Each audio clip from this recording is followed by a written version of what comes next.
Crowns, palaces, and elaborate ceremonies. But what are they really? Most view the Queen as a benign old lady and symbol of England, but deeper research shows she and the royal family are nothing but a ruthless criminal gang whose enormous wealth, built on the suffering of millions, remains a state secret to this day. With the royal family's considerable media influence, it's easy to get caught up in the romance and pageantry, but beneath the gilded palace gates lies a hidden world of scandals, Nazis, murder, and even cannibalism. Queen Elizabeth II, one of the most influential and recognizable people alive today. Most think of UK's royal family as purely symbolic, with no real power. This notion, however, could not be further from the truth. While the United States fought a lengthy war to gain independence, nations such as North Ireland, Canada, Australia, and New Zealand never fully gained complete sovereignty from the crown. Apart from ribbon cutting and picture taking, the Queen is actually head of state in all Commonwealth nations and possesses the power to dismiss and appoint new prime ministers and parliament members. She can command armed forces, refuse parliamentary legislation, pardon convicted criminals, and even declare a state of emergency. In fact, all leaders of Commonwealth states, such as UK, Canada, and Australia, swear allegiance not to the people who elected them, but the Queen. This even applies to judges, lawyers, and police. Mr. Speaker, the Queen commands this Honourable House to attend Her Majesty immediately in the House of Peers.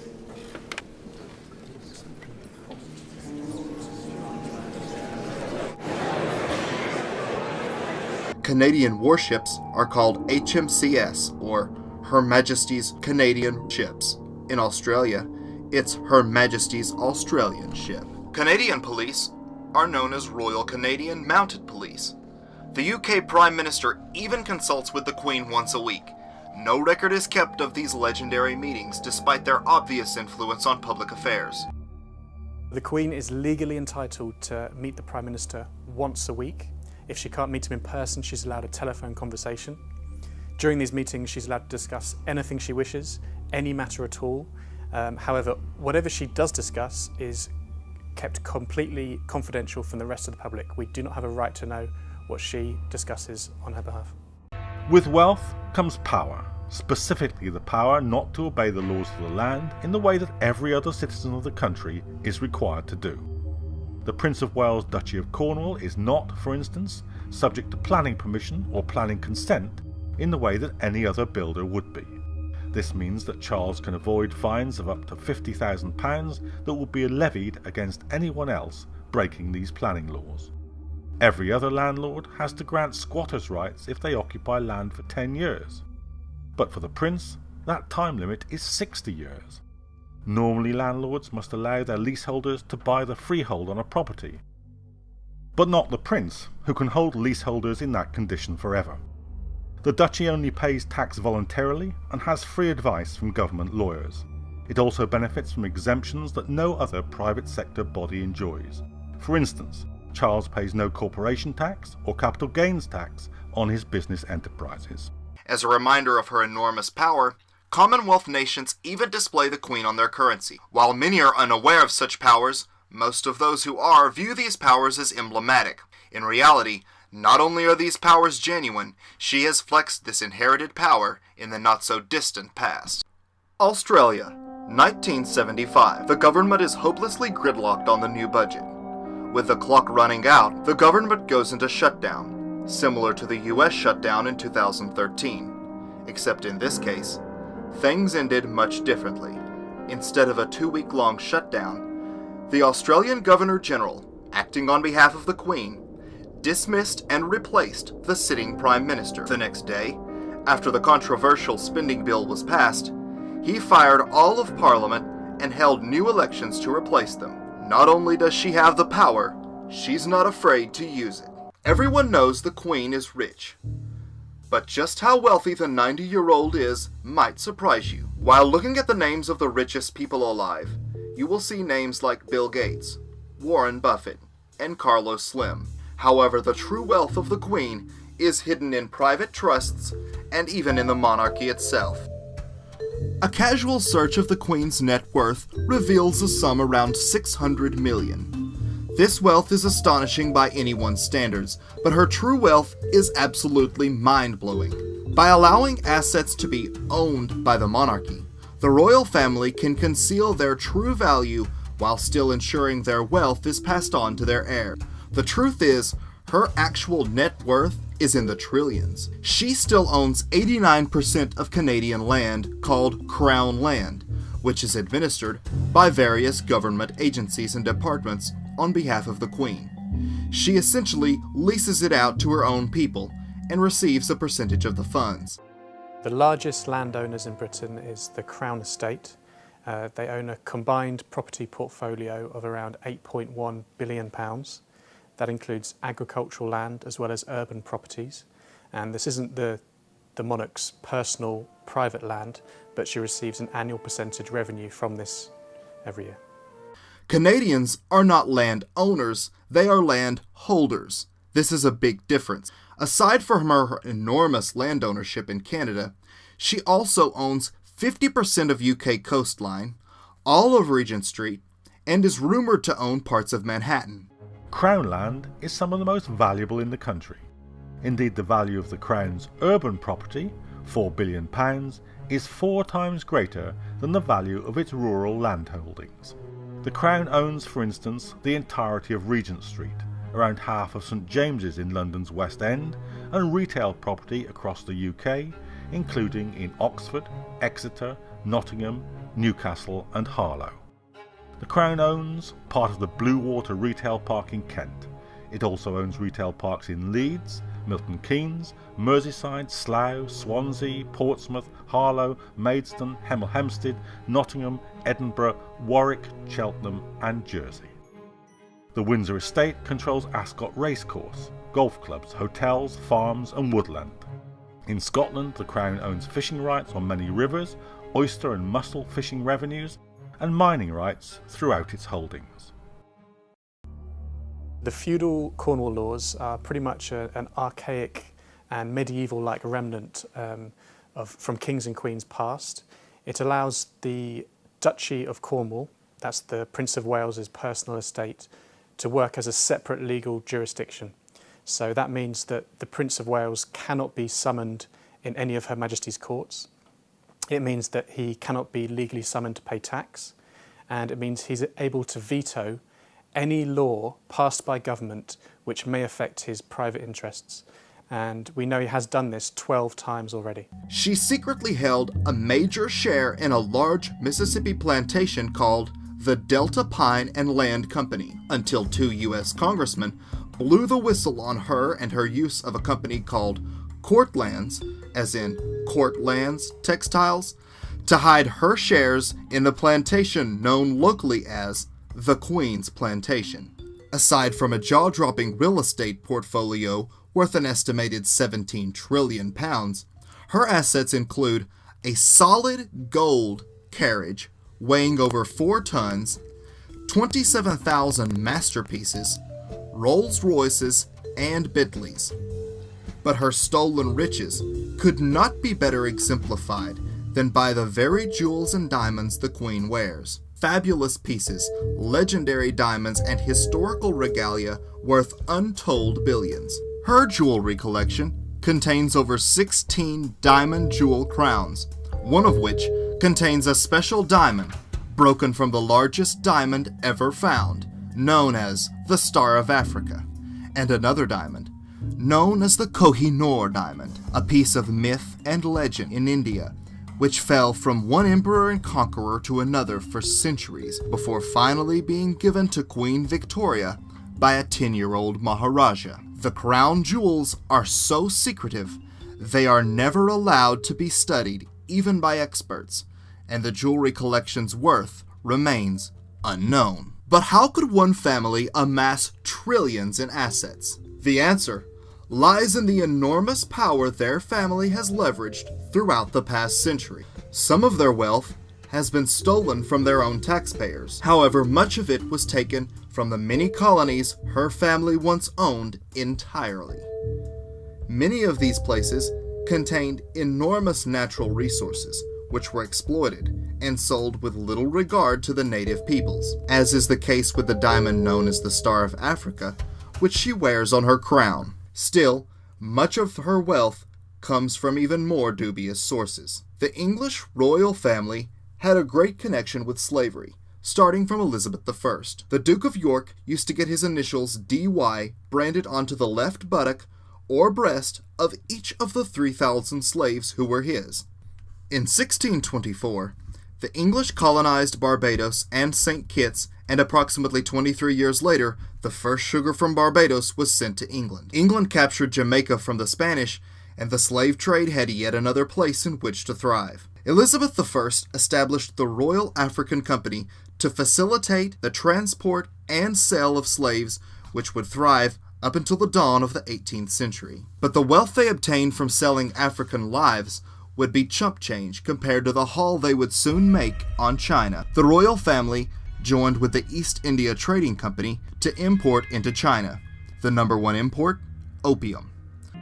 The drug was illegal in China, though the ban was widely ignored. There were an estimated 12 million peasants addicted to opium. The authorities there called it a deadly poison ruining the minds and morals of our people. The British grew opium poppies in India. There they processed it in factories on a colossal scale. Finally, it was shipped to China and sold to smugglers.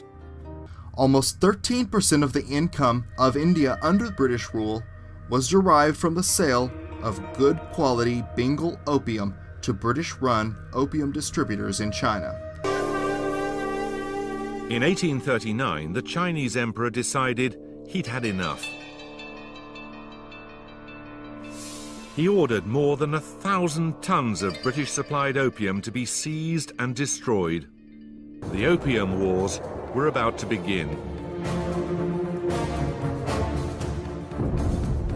Britain's first ocean-going iron warship, the Nemesis, built in Liverpool, was sent out to take on the Emperor's navy. It helped destroy much of it in a single afternoon.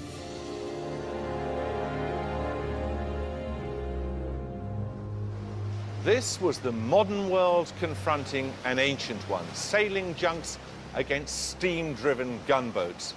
The Chinese had no choice but to surrender and to open 5 ports to British trade. Ultimately, the Chinese people would fight 2 devastating wars to rid themselves of the British imported opium and put an end to the addiction crisis which for so long had ravaged their population. The British monarchy, which is not British as we will soon show, has amassed a great fortune off their own people and the colonies they controlled. Exactly how much, however, is officially a state secret. That's right, the royal family's net worth is confidential and exempt from any freedom of information request, but experts estimate it at over $32 trillion. While the UK tax rate can be over 40% for high-income earners, the British royal family can pretty much pay whatever they like. For hundreds of years, the royal family paid no income tax whatsoever. After all, they're kings. They collect taxes. But in 1992, under mounting pressure, the Queen begrudgingly volunteered to pay income and capital gains tax. However, she is exempt from any freedom of information laws, and all inquiries into how much the royal family pays, if any, have been declined.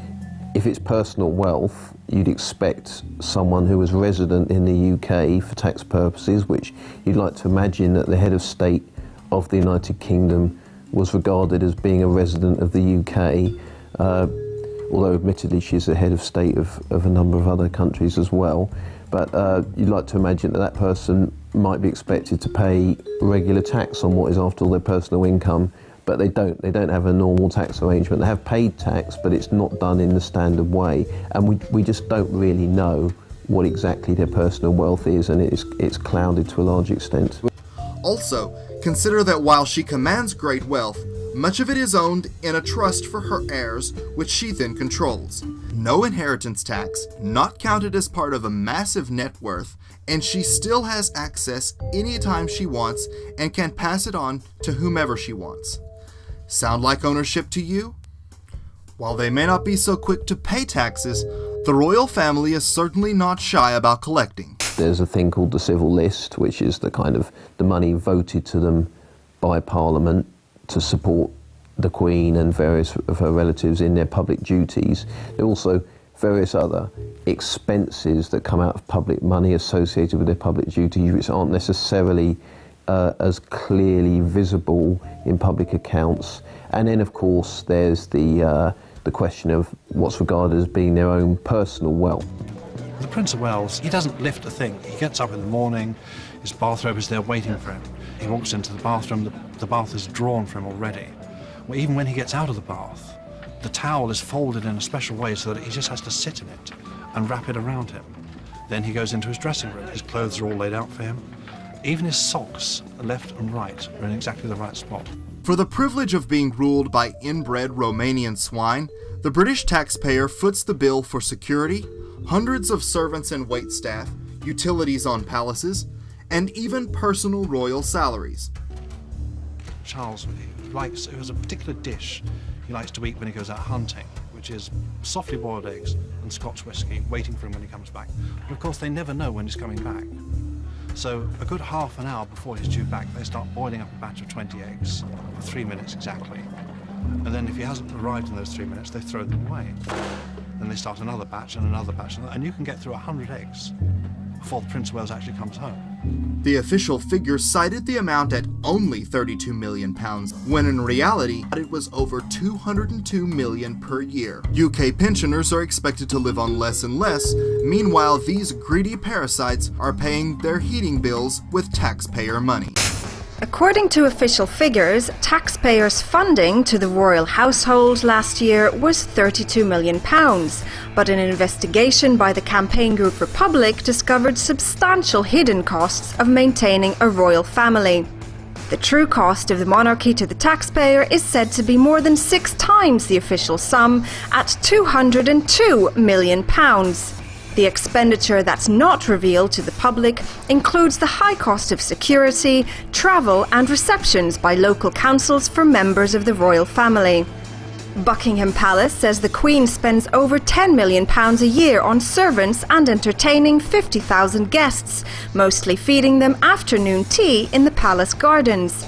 Taxpayers also pay the Queen £16 million for the upkeep of her palaces and another £4 million towards travel expenses. Their money comes really from 2 sources, mainly perhaps from us, from ordinary British people, and also from the income from the investments that they've stacked up from previous theft from ourselves and across the globe. So that's where their money comes from, and that's a very important arena of political debate. The Queen gets a great deal of money from the British taxpayer, and for me, at a time of austerity, that's a particularly gross distortion of where our money should be going. We're told on a daily basis that there isn't enough money for disabled people on benefits, for job creation, for vital services like health and education, and yet at the same time the Queen and the rest of the royal family managed to rack up 180 million, 200 million pounds in all, a significant portion of which comes directly from the British taxpayer. And at a time when we're being told we have to cut back all the time, that seems to me extraordinary, that those people get that money with really no accountability or democratic control at all. There's also money, of course, that comes from previous looting and theft from ourselves, the great landed estates of the royal family, and of the plunder of empire. But that also is something which we should look at very carefully. That money should be used for the good of the people in Britain and of good of people across the world, I believe. Perhaps their true power and wealth would be better known if not for their favorite lapdog, the media. Sure, lately the royal family has been the subject of some scrutiny. Still, many mainstream news outlets continue to divert attention from royal scandals or do their best to stop them from reaching the royal family. The media collaborates in the cover-up. It collaborates in massaging the news in order to downplay anything which is critical of the royal family. Usually the monarchy can rely on the British press to keep silent on any embarrassing story about the monarchy. The royal family have a huge amount of influence over the press. They're extremely well connected, and the press pretty much acts as a universal cheerleader for the royal family. I think the royal family's influence over the press is considerable and has probably in a way got greater because the British media has become more and more obsequious, I think, over the last 20 to 30 years, much more reluctant to criticise, to expose what is going on inside the British establishment. Every charitable gesture or good work, on the other hand, is magnified. It is the work of PR experts, spin doctors, and the loyal royal correspondents. The media's sycophantic obsession with anything royal, royal weddings, royal births, only feeds the notion that the royal family matters, either politically or economically. The use, or as I should say misuse, of the media for political power is a tactic deployed by the propagandist social engineer Edward Bernays. Bernays felt that society was dangerous and must be manipulated by elite controllers. He is famous for being the man who got women to smoke. In the early 1920s, smoking was mostly for men, and some places even forbid women from smoking. Bernays, hired by tobacco companies to increase sales, famously paid female models to march in the 1929 Easter Parade, smoking cigarettes branded as torches of freedom. One of his primary tactics was to publicly pair politicians with various celebrities in a clever move to make people associate one with the other. This goes back to Edward Bernays 100 years ago, saying, look, to make politicians and royalty popular, we'll have Hollywood stars come to banquets and events with them. We'll have music stars. We'll have other people go there to basically make these elites be seen as celebrities themselves. Similar to how we saw the London Olympic Games begin with the Queen being escorted by Daniel Craig as James Bond. Television shows like The Royals capitalize on the public's obsession with royalty, but also perpetuate the notion that hereditary power is part of life, and even looks cool and trendy, when in reality, it is so 17th century. From the time we were children, movies glamorize royalty and portray them as something to be protected. A recent example is The Kingsman, in which an elite group of young wannabe spies compete to see which has the ultimate devotion to the crown. Elaborate tests are created to see if they are willing to die and even kill their own dog for the queen. Seriously? Give your own life for the king and queen, so what? They can hang out with pedophiles like Jimmy Savile, which I'll touch on in a moment? The movie The King's Speech was mostly a sympathy piece about Queen Elizabeth II's dad, King George VII, to distract from the fact that his brother, the would-be king, was a Nazi. See, the Crown Prince Edward VIII was a Nazi sympathizer. More on that later. But suffice it to say, he had to abdicate because he was a Nazi and he worked against the Allies during the war. The 2006 Oscar darling, The Queen, starring Helen Mirren, was nothing but one big propaganda piece for the royal family. After the death of Diana, the royal family's image was considerably tarnished, and rightfully so. They basically ignored her death and remained secluded in their Scottish castle. The Oscar-winning movie portrayed a very sympathetic view of the Queen and the royal family during these times, and it was even officially approved by Buckingham Palace. If only hated despots like North Korea's Kim Jong-un could have acclaimed actors like Helen Mirren portray them as sensitive and loving. But hey, they don't wear robes and shiny bling, what do they know? To the royal family, a wedding occasion is nothing but a big PR opportunity. 1 week until the royal wedding. This is exciting stuff. I mean, it's hard to, I mean, the energy is just palpable. Young couples get married, they're just hoping that some bank will be nice enough to give them a mortgage. Yeah. These folks have a number of palaces to pick from. NBC News is launching a free royal wedding app for the iPad. Long before the Kardashians, monarchies have been capitalizing on the public's fascination with romance and marriage like only a royal can. It pumps up all of the kind of bread and circuses nonsense, the Hello magazine type celebrity culture which surrounds them. So there's a royal wedding or there's a royal baby or whatever, and they turn it into a jamboree, which is like something out of ancient Rome or something out of medieval England. A completely kind of feudal sort of obsession with these extraordinarily rich. The contract with the BBC to film the wedding of Prince William and Kate Middleton stipulated that the footage could not be used for humorous or satirical purposes. Australian comedy programme The Chaser had to be pulled from the schedules because it breached that ban.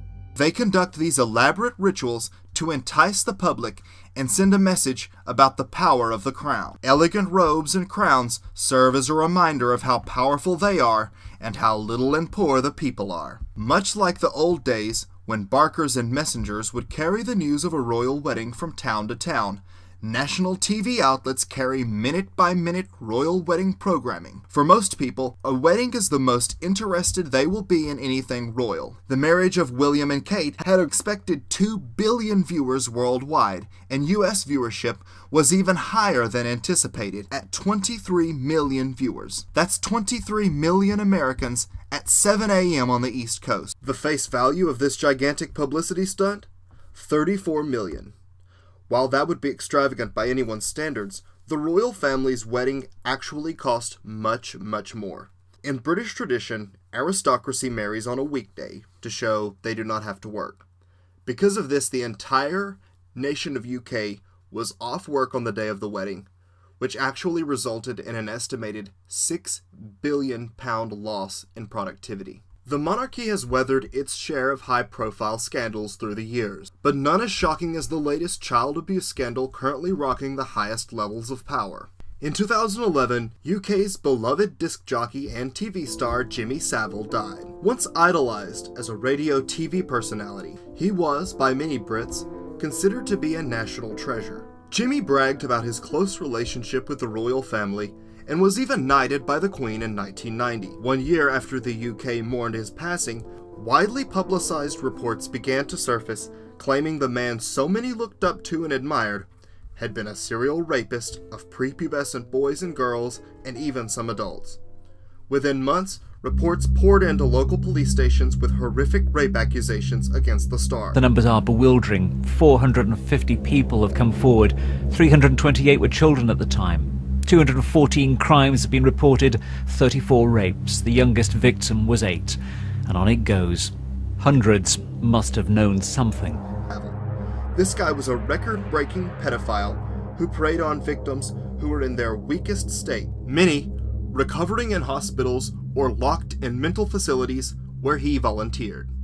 Savile's abuse continued wherever he went. 50 allegations were made of abuse in 13 hospitals and in one hospice, the Wheatfield Hospice in Leeds, and claims of abuse in 14 schools and, of course, at the BBC. His relationship with the royal family was even closer than Savile himself let on.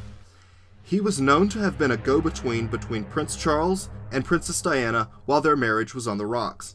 He was photographed multiple times with Prince Charles, and he even invited guests to parties on Prince Charles's behalf. Prince Charles even dined at Savile's home and sent him gifts. Jimmy Savile, child procurer to the elite. He was procuring children for Ted Heath on his yacht Morning Cloud from the now infamous children's home on Jersey. But he was, by his own words, introduced. This guy's a disc jockey. And in the end, he wasn't even that. But in his own words, he was introduced into the inner sanctum of the royal family by Lord Mountbatten in the 1960s, the mentor of Prince Philip and Prince Charles. And he said to do favors. I can get them things. Yeah, Mountbatten is a known paedophile. He was involved in paedophilia at places like the King Cora Boys Home in Belfast and what have you. Ask this question. Media, ask yourself this question. What is an aging disc jockey doing in the inner sanctum of the royal family, so close that by his own words, and I know this from other sources who were very close friends of Princess Diana for 9 years before she died, that he was asked by them to be the go-between and the mediator between Diana and Charles when their marriage was breaking down. What's going on? And I'll tell you how I knew about Savile. This is a very, very interesting story. In 1997, 98, I was asked to go to a little meeting at the House of Lords. I'd never even been into the House of Lords. I didn't know what I was going into. And it was just a small group of people. And we just had a chat in the afternoon, but there was somebody there who wasn't from the House of Lords who was saying some very interesting things about the death of Princess Diana. This was about 98, not long after it happened. And I called her over afterwards. I said, how do you know all that? And she says, well, my best friend was the best friend of Diana for 9 years, and they fell out about 2 years before Diana died. She said, I think she'll talk to you. A few weeks later, or days later, she arrives on the island where I live, and I've got all this on tape. It's still at home on tape. What she told me in 1998 was the way that the royal family treated Diana, that Jimmy Savile was on the inner sanctum of the royal family, and Princess Diana called him a sleazebag, and that he was a necrophiliac. A teenage boy working at Buckingham Palace revealed he was groomed and sexually abused by a VIP paedophile ring there. During their marital dispute, whenever Savile would come to Prince Charles's office, he would rub his bottom lip from the bottom of the female assistant's arm all the way up to the elbow. Not only was Savile a record-breaking pedophile himself, he was a procurer of children for the elite circles into which he was invited. He was brought into the inner sanctum by Lord Mountbatten, who is himself linked to a children's home scandal in Belfast and whose huge child porn collection is locked away in the Royal Archive. The authors of War of the Windsors state that Lord Louis Mountbatten had the nickname Dickie, and for good reason. Philip's uncle Dickie was the last viceroy in India, where he was a known pedophile who sexually exploited young working-class Indian peasant boys. Another book, The Kincora Scandal, connects Lord Dickie Mountbatten to a child prostitution vice ring in Belfast, Ireland. Authorities failed to intervene at the Kincora Care Home for Boys until 1981, despite reports over the years of child sexual abuse. The operators of the Kincora child prostitution ring were eventually convicted in 1981 of the ritual sexual abuse of defenseless young boys who were sold like prostitutes. The children's home, called Kincora, turned out to be nothing but one big boy brothel, ran by pedophiles who then trafficked and sold these boys to the rich and powerful. How would an aging disc jockey work his way into the intimate relationships of the royal family and even become knighted? The truth is best put by the man himself. When asked about his relationship with the royal family, he said, "You see, the thing about me is, I get things done, and I work deeply."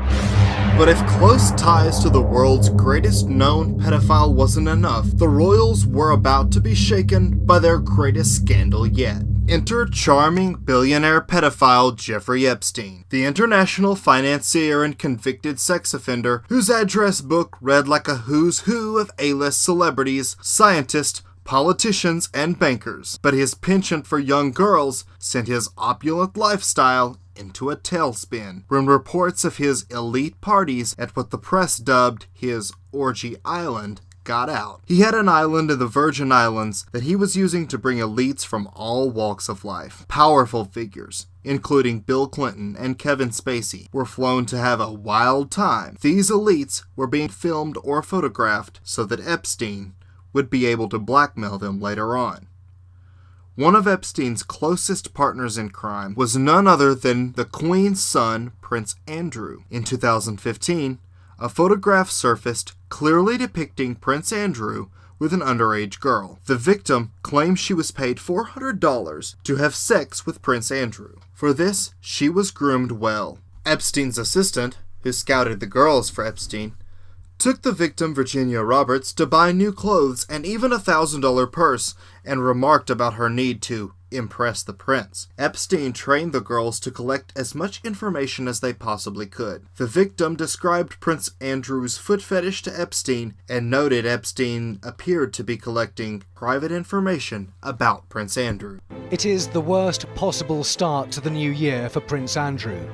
This is him leaving his ski chalet in Switzerland early to head back to the UK to consult with lawyers. The lurid allegations go back more than a decade. The Duke of York has been named in court papers filed in the United States by Virginia Roberts, who was 17 then and is 30 now. They are the most serious allegations a member of the royal family has faced in years. It is a friendship with this man which is coming back to haunt Prince Andrew. Financier Jeffrey Epstein was convicted of procuring a girl for prostitution, and this picture was taken after he came out of jail. It may surprise you to learn the British royal family isn't even British. They are actually a German family by the name of Saxe-Coburg-Gotha, and they changed their name in 1917 because England was fighting Germany in World War I. Their name, Windsor itself, has nothing to do with the royal family and comes from one of their castles. When Prince Charles married a commoner, Diana, she had more British blood than he, but the British ruling family never gave up their German heritage or sympathies. Some members even going so far as to secretly side with Hitler and the Nazis during World War II. In 1941, as war rages between the United Kingdom and Germany, Rudolf Hess, deputy Führer to Hitler himself, makes an emergency parachute landing in Scotland. With him are plans for peace between Great Britain and the fascist Nazi Party. Once discovered, he is locked in the tower for the rest of his life. But what led a high-ranking Nazi and member of Hitler's inner circle to believe he could succeed in such an ambitious endeavor? Could it be that Hitler believed England would be willing to make peace? If so, such an idea could have only come from one person. Edward VIII abdicated in 1936, supposedly to marry the love of his life, a man-crazed divorced actress portrayed in the movie The King's Speech. However, history shows a much darker motive. Monarchies across Europe had taken notice of the Bolshevik Revolution in Russia, which saw the death of the entire Russian royal family. As a result, many were quick to see fascism as a way of preserving the monarchy, and were likely to harbor Nazi sympathies. Pictures recently surfaced showing Edward and the Queen Mother teaching the future Queen Elizabeth II to do a Nazi salute. Edward was himself a Nazi sympathizer and met with Hitler right before the war in 1937, as Germany was preparing for an all-out assault on Europe. He posed for publicity photos with Hitler's closest henchmen, including Goebbels, Himmler, and Göring, as well as the Führer himself. He was to take over as king again should England lose to Germany and act as Hitler's puppet. The royal family essentially had all their bases covered. If they lost, Edward would be king with his divorced wife, and they, at least, would still be in power. Even after abdicating, he made pro-Nazi speeches critical of England's involvement at a press statement, in which he openly called for peace. When war first broke out between England and Germany, Edward was given a symbolic position within the Naval Intelligence Agency to make it seem as if he was doing something in regards to the war effort. But in reality, Churchill had to be careful and make sure Edward never received any real intelligence, otherwise it would quickly find itself in Nazi hands. Frustrated by deliberately being left out of the loop, he quit the intelligence department. Churchill then moved him around the world, from Spain to the Bahamas, to keep him away from the Nazis, where he could not do any harm to the war effort. Still, he managed to take a vacation to America in which he planned on meeting with President Roosevelt in order to discuss Germany's peaceful intentions. Roosevelt, however, would have none of it and even had the FBI tail the prince wherever he went during his well-publicized Miami excursion. For all their Nazi connections, you would think the royal family would try to distance themselves from the Third Reich as much as possible, but nothing would be further from the truth. Prince Harry created quite a stir a while back when he dressed in complete Nazi regalia to a party. A subtle tip of the hat to his uncle perhaps, but it was Philip himself who trained as a child in the Nazi youth and founded the World Wildlife Federation, a depopulation organization, alongside Nazi SS officer Prince Bernhard of the Netherlands. The boy is called Philip. His full name is Philip Schleswig-Holstein Sonderburg Glucksburg, and he grew up in Germany. He was raised amongst his Nazi in-laws, some of whom later became high-ranking members of the SS. His Nazi relatives then sent him to this school in southern Germany, where he studied for a while under the Nazi curriculum. Philip later recalled that there was much heel-clicking and shouts of Heil Hitler were compulsory. And here's Philip, in Darmstadt, in the heart of Germany, in November 1937, attending a family funeral for some of his Nazi in-laws. Marching in front of a Sieg-heiling crowd, this is Philip, next to Christoph, his SS brother-in-law, and Philip, his Nazi stormtrooper brother-in-law.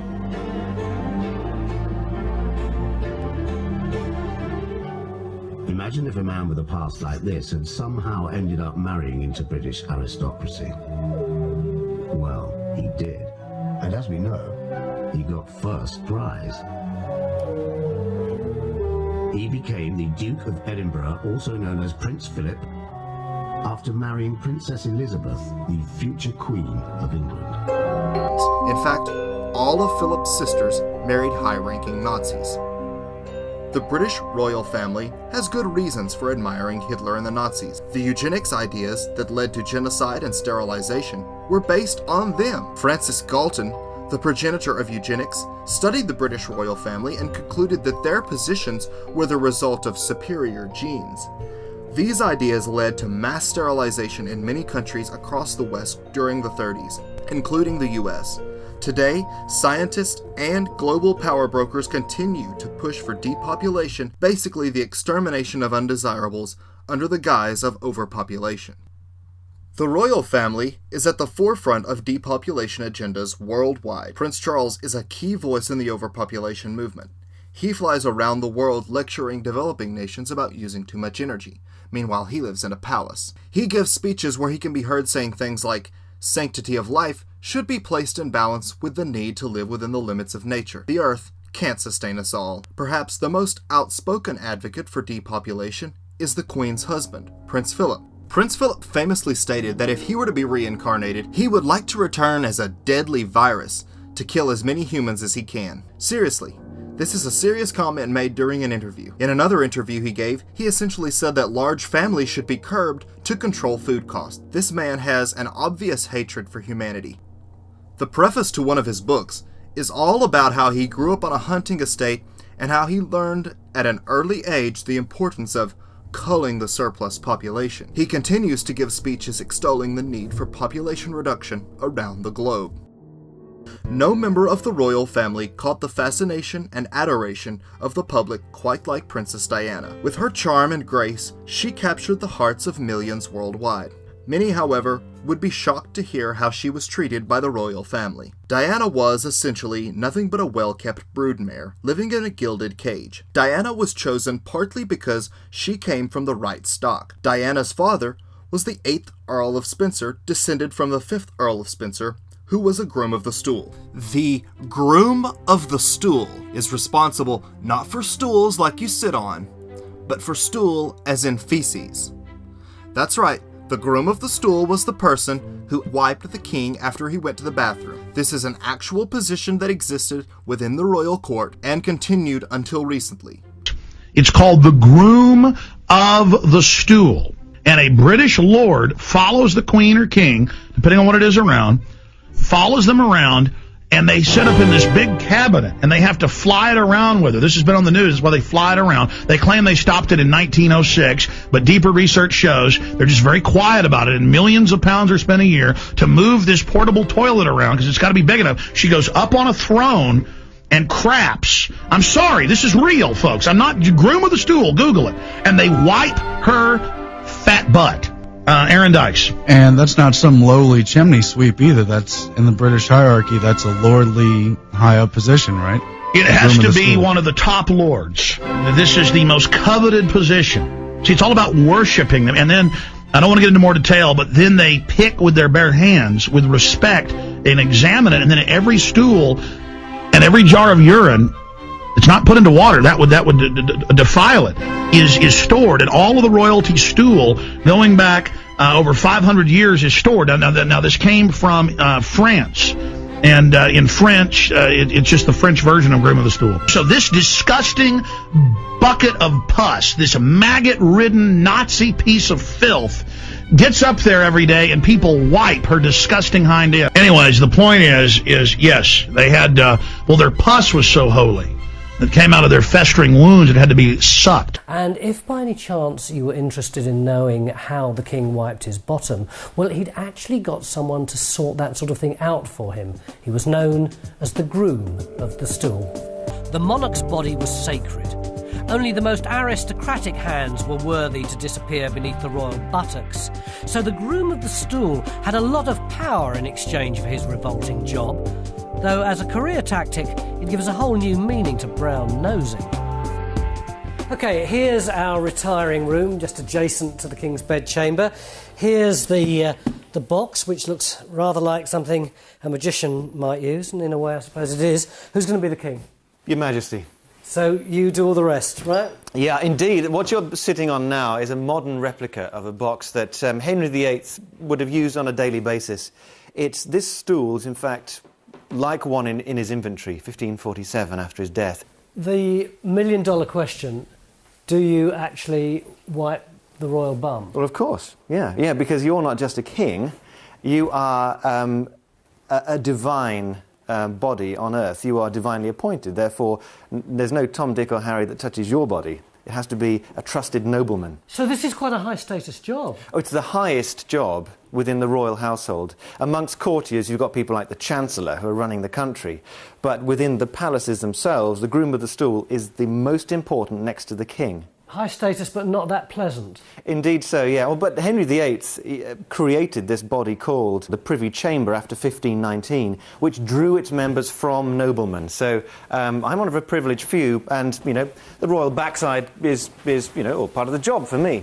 And Henry would have been pretty crotchety, wouldn't he? An increasingly vicious person to be around. Of course, the closer you are to him, in a sense, the more dangerous it was. And Henry Norris, the Groom of the Stool in the mid-1530s, was implicated in Anne Boleyn's infidelities. So he hit the dirt. I'm going to have all this kit to hand, because although making the bed can be regimented every morning, your bowel movements can't. And, in fact, with other accoutrements, like this pewter little flagon there, and a bowl and plate, all these things are written down in what's called the Baby's Book of Nurture, which is a late 15th century book telling you how to take care of noble people. This is how to run a court.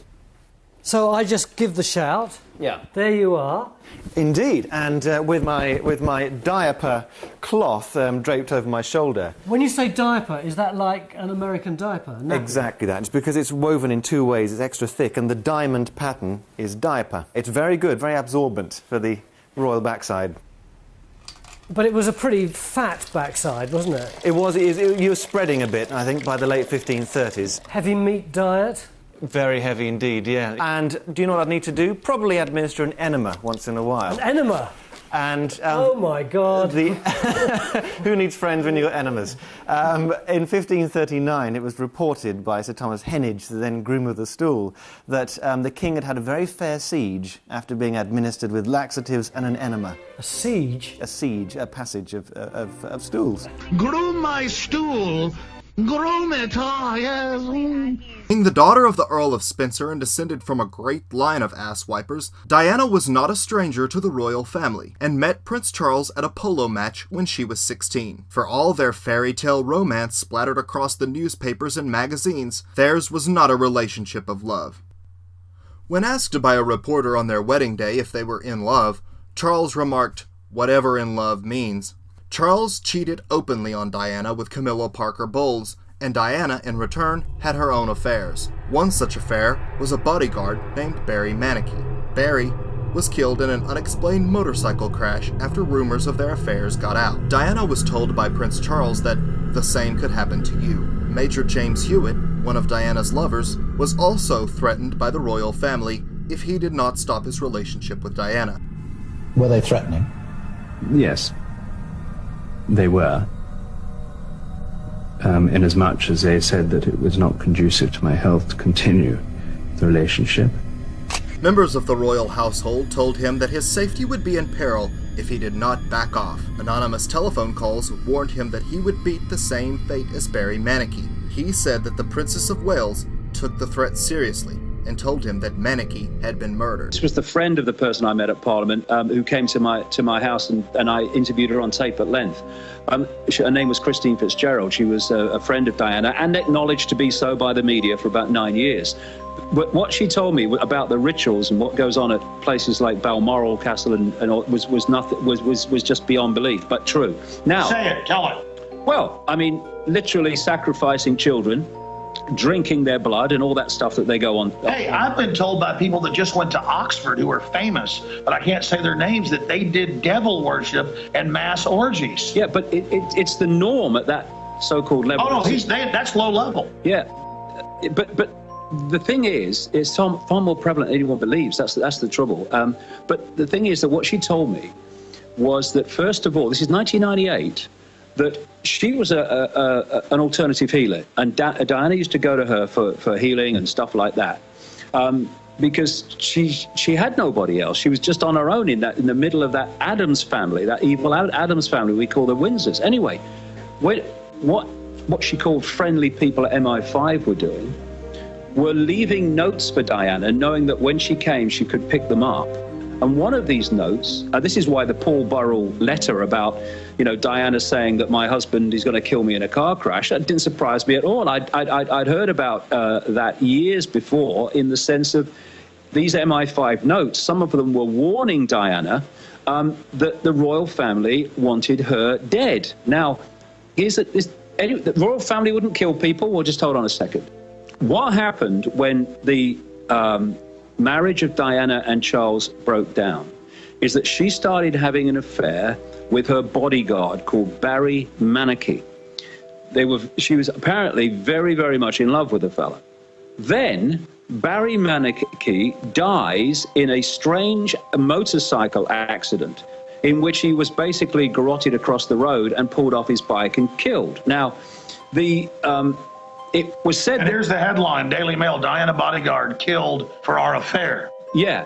What the official story was that it was an accident. Anyway, this is what Christine Fitzgerald told me happened subsequently, sometime later. Diana came into her healing centre just near Regent's Park in London in an unconsolable state. She was sobbing. And it took some time to sit her down and calm her down and say, what's going on? Because as she was sobbing, Diana was shouting, they killed him, they killed him, they killed him. And what Diana then said is that earlier that day, hence the response, what she called Prince Charles's senior detective had said to her, because by this time, it's sometime after the death of the bodyguard, she was having an affair with a man now out and accepted in the open, with a guy called Captain James Hewitt. And she said that what had happened is the senior detective of Prince Charles had just said to her that the affair with Hewitt had to end, and if it didn't, he could end up like Barry Manicky, which is the bodyguard that's supposed to have been an accident. He was telling her they killed her. He also said to her in the same conversation, and don't think that you're not expendable either. And Diana told her the story whereby when she'd first heard about Manicky, Barry Manicky, was when she was with Charles in a limo being driven to the steps of an aeroplane, and outside were all the paparazzi. And just as they were about to get out, she said, Charles leaned across and said, pity about your friend, wasn't it? And told her with a smile on his face and an irony in his voice that Barry Manicky had just died. And so they killed the guy. I mean, that's what happens. And at the same time, this came out in the public arena as well, James Hewitt was being, he said in his own words, was being warned by what he called a senior member of the royal family that... And tell folks who that is. James Hewitt. He was the guy who had the affair later with Diana. And he said publicly that a senior member of the royal family had contacted him and said the affair must end, or in effect, they can't be, they can't say what the consequences would be. In other words, he was being threatened in the same way. The royal family, the Windsors, are an evil intergenerational bloodline. She was considered a loose cannon by the royal family, who still viewed her as a commoner and treated her coldly. So much so that Diana even referred to the royal family as lizards and snakes, and insisted that they weren't human. When it came time to birth their first child, the labor had to be induced to fit Charles's polo schedule. After an heir and a spare, it was a quick divorce. Diana's was a life spent under intense media scrutiny, and yet she managed to epitomize all the elegance and courage that a fairy tale princess should have. She was, in every regard, the people's princess. And so it was on that fateful August day that Diana took with her not only the baby she was carrying, but so many of our hearts as well. Diana was widely believed to be pregnant at the time of the crash with Dodi Al-Fayed's baby. Now more evidence than ever points to the royal family as the cause of that deadly crash. So much so that over half the British population now believe the Princess of Wales' death was no accident. She had even gone so far as to warn friends in writing, "I will be killed in a car crash set up by Charles." We know now that a bright light was deployed as her car entered the tunnel, which stunned the driver, causing him to swerve and strike one of the concrete columns. But Diana was not dead. Reports now show that Princess Diana was alive when the ambulance got to the tunnel, but once the ambulance arrived, it still took hours to get her out. Much speculation has been made about what was happening in that tunnel during those hours, but one thing's for sure. Of the many cameras in and around the tunnel, all of them were either malfunctioning or turned off on the night of the crash. What we do know is that after the ambulance left the tunnel, it took the slow route, passing at least 4 hospitals on the way. Mohammed Al-Fayed, the billionaire former owner of Harrods department store, is convinced his son and the princess were killed. Like horse breeding, royal lineage is all about bloodlines. They'd regarded Diana as nothing more than a brood mare crossed with a clothes horse, but she turned out to be a kicker, getting her oats by being covered by an Arab stallion. And Mohammed thinks that was sufficient motive for the royals to decide it was time to send them all to the knacker's yard. They have murdered my son and Princess Diana, and I put my finger straight to the gangster who ruling the country behind the scene, who is the head of the royal household, Prince Philip. The royal family's behavior after the death did nothing to quell rumors of their involvement. Away from mourners in London at their Balmoral castle, they remained silent and stoic as the nation around them grieved. They even refused to fly the flag at Buckingham Palace for days. After hearing of Diana's death, the Queen coyly replied, "Someone must have greased the brakes." The royal family simply could not have the future Queen Mother be married to a Muslim, and so she was done away with. For centuries, rumors have swirled around the royal family, claiming that their infamous lineage is actually inbred. Not only are the rumors true, the situation is actually far worse than most have heard. Genealogists actually consider the royal family to be a distinct subgroup due to generations of inbreeding.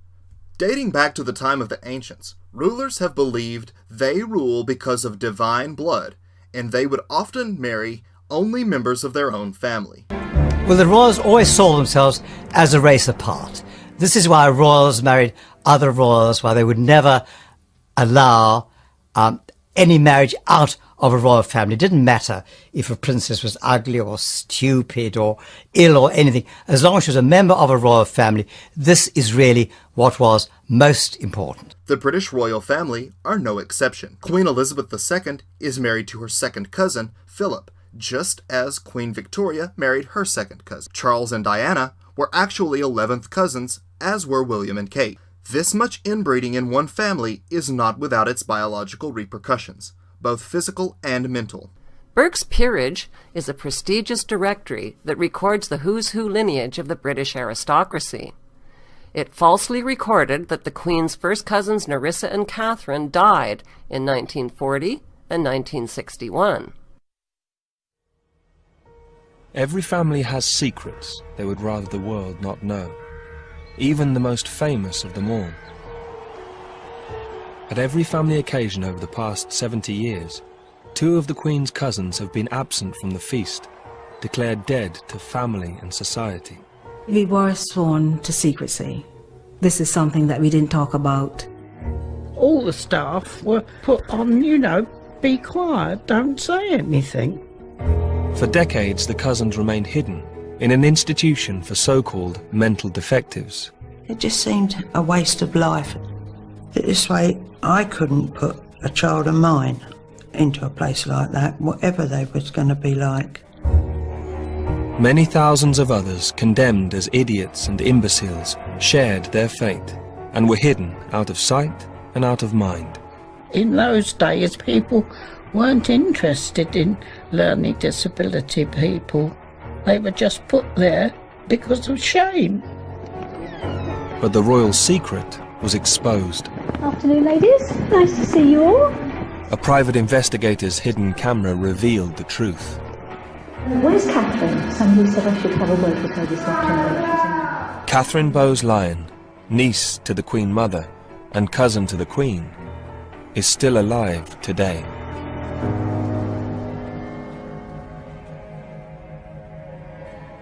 Sheila Rule had cared for Nerissa and Catherine for over a decade, and was one of the few to attend Nerissa's funeral.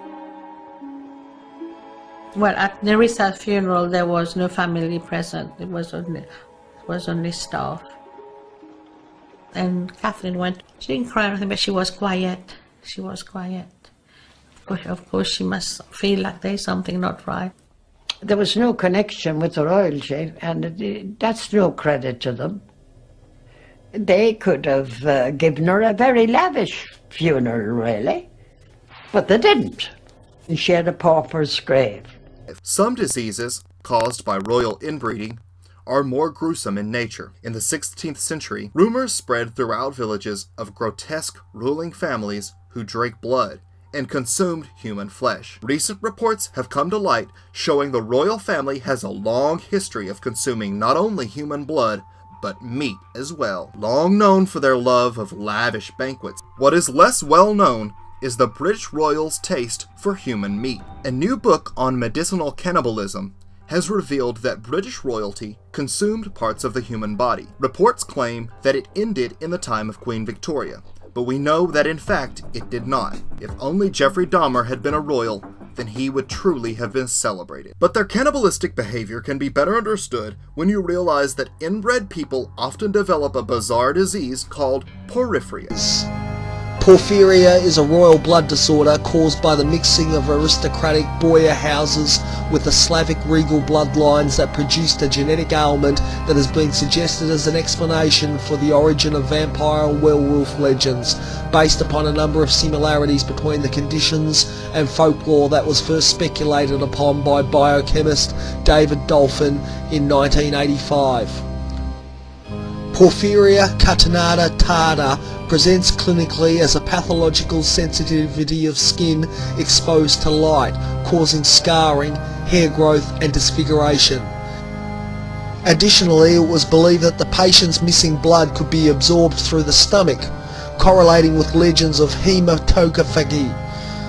This is otherwise known as the vampiric feeding upon fresh blood. Strangely enough, these monstrous symptoms can actually be treated by consuming human blood, which is likely where the first legends of vampirism began. Indeed, Bram Stoker based his stories of Count Dracula on Vlad the Impaler. Prince Charles is a direct descendant of Vlad the Impaler, and brags about how great the Count was, and even lives in Romania, where the castle is part of the year. Distant past. The genealogy shows that I'm descended from Vlad the Impaler, you see.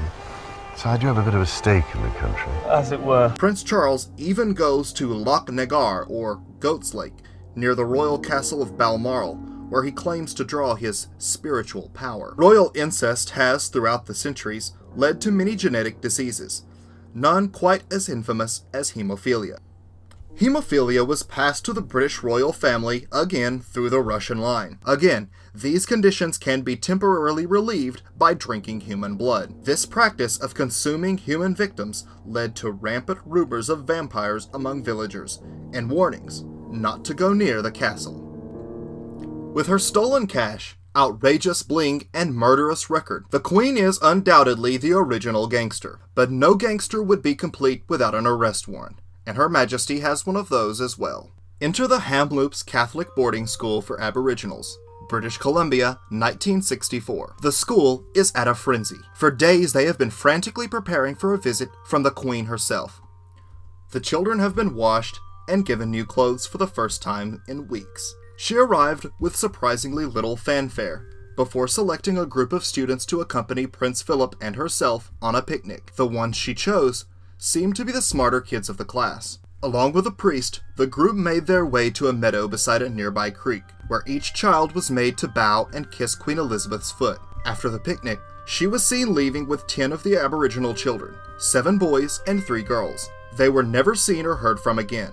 Here is Kevin Annette, a pastor who's been warning about the abuse of children in Canada, but with links back to Britain. He's now been banned from Britain. And links to the Crown as well. Our Queen and Prince Philip going out to Canada and taking 10 children from the smart class of a school, and those kids never been seen again, and made to kiss our Queen's feet. An eyewitness, William Coombs, died suddenly while undergoing routine tests not long after giving his testimony to a local radio show. William Coombs shuffles into the Ovaltine Cafe on Vancouver's Hastings Street, Skid Row, with his few belongings stuffed in a backpack. He nods and smiles at me, for we haven't seen each other in weeks. "I've been drinking again, really bad," he begins apologetically, for he knows how much I rely on him, and how he relies on that reliance. "The memories again?" I ask. "Yeah, but it's like now I ain't got nowhere to talk about it. Not now, with your radio show gone. That was the way I got by, talking on the show." I nod, remembering with more than anger how his lifeline was severed so brutally. I say quickly, "I've got a new show, a blog radio program. You have to come on it." He looks at me wearily, then reaches into his bag and extracts a nearly empty bottle and swigs from it. We let the minutes tick by, hoping for something. Finally, William says, "Remember when the Queen came to our school? How she took away those 10 kids?" "Yeah, I checked on that. She was definitely in BC in the fall of '64.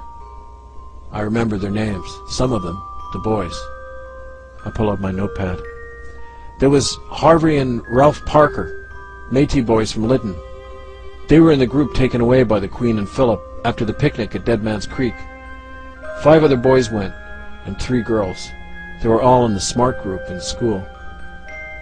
The 10 children were never seen again." "You remember anything else, William?" I asked. He nods sadly.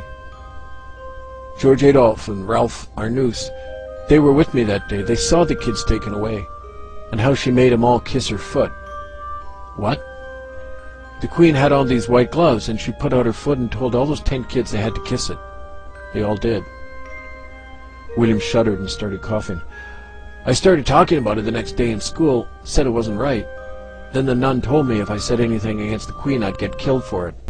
Combs was scheduled to testify before the Common Law Court of Justice in Brussels concerning the matter, but he never made it. Nevertheless, an order to arrest Queen Elizabeth II was issued in 2013 by 6 judges of the International Common Law Court of Justice in Brussels. After nearly a year of litigation, Queen Elizabeth II and her husband Prince Philip were found guilty in the disappearance of 10 native children from the Catholic-run Kamloops Residential School in British Columbia. Grieving parents haven't seen their children since they left for a picnic with the royal couple on October 10, 1964. Arrest warrants like these will never be answered to by the Queen. But this is not the first time the Queen has been connected to missing people. In 2012, the body of a teenage girl who had been missing for over a year was found at the Queen's Sandringham estate. Evidence suggests she was the victim of a murder, and that the body had been there roughly 4 months. That time frame would place the time of death around the Druidic holiday of Mabon. Mabon is widely celebrated by occult enthusiasts, but none more so than the Druids with whom the holiday originated. Queen Elizabeth can be seen in a rare photograph showing her in full Celtic regalia, continuing the ancient Druidic traditions in a ceremony before her coronation. On this important ritual day, the ancient Celtics would sacrifice a human burned alive in a giant wicker man. Perhaps someone just got sloppy with the last Mabon sacrifice. But this isn't the first time Her Majesty has a body turn up on her property. An American by the name of Robert James Moore was found dead on a strange hand-built hut on an island right outside of Buckingham Palace. He was described as having an obsession with the Queen. For 15 years, he had been sending offensive letters and packages to her, and had been living on a nearby island to spy on the palace. This island is somewhat inaccessible. You have to swim out to it, but locals described it as having the perfect view of the palace. From there, you would be able to see all the comings and goings of the royal family. The coroner on this case described it as, quote, an excellent, unimpeded view of the palace. His body had been there for years before it was discovered by tree trimmers on the island. By this time, only a skeleton remained, but the medical examiner was careful to avoid ruling out foul play, calling his death undetermined. What had Moore seen on his Robin Crusoe-style voyeur's nest, and could it have played a role in his untimely demise? It would appear murderous, cannibalistic royals are still very much alive today. The royal protocol should be offensive to any free humanist. When you meet the princess, bow slightly at the waist. Don't look in her eye. Do not offer your hand unless she offers her first. Gosh, I hope all that blends well with my protocol, where the people I meet have to blow me. A queen! We have to call her things like Your Majesty. Your Majesty! Like she's all majestic, like an eagle or a mountain. She's just a person, a little old lady in a shiny hat that we paid for. Or Your Highness, what the fuck is that? What, she's high up, above us, at the top of a class pyramid, on a shelf of money with her own face on it? We should be calling her Mrs. Windsor. In fact, that's not even her real name. They changed it in the war to distract us from the inconvenient fact that they were as German as the enemy that teenage boys were being encouraged, conscripted actually, to die fighting. Her actual name is Mrs. Saxe-Coburg-Gotha. Mrs. Saxe-Coburg-Gotha? No wonder they fucking changed it. It's the most German thing I've ever heard. She might as well have been called Mrs. Bratwurst Kraut Nazi. Titles have got to go.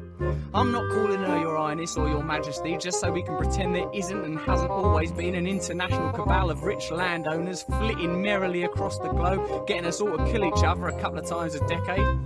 From now on, she's Frau Saxe-Coburg-Gotha.